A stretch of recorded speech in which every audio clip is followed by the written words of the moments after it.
parang umaga sa atin guys. So magluluto naman tayo ng ng bibingka. Ito po ang bibingka. Ito po ang ang ring niya. Ganito po yan siya. Tapos nilalagyan ng dahon ng saging ito. So ilalagay ang bigas na giniling at ang kanyang mga ingredients. So isasalang na po natin doon sa sa ating pugon guys para maluto na. Mga 20 minutes po ito is luto na to.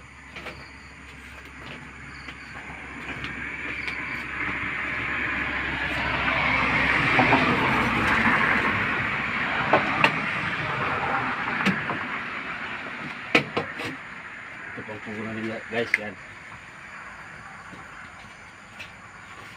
Bali may apoy po dito sa taas, may apoy rin po dito sa ibaba para salubungan po ang init. Sa gitna po ang sa gitna po ang ating bibingka. Kaya po ang luto sabay-sabay po baba at taas. Ayan po.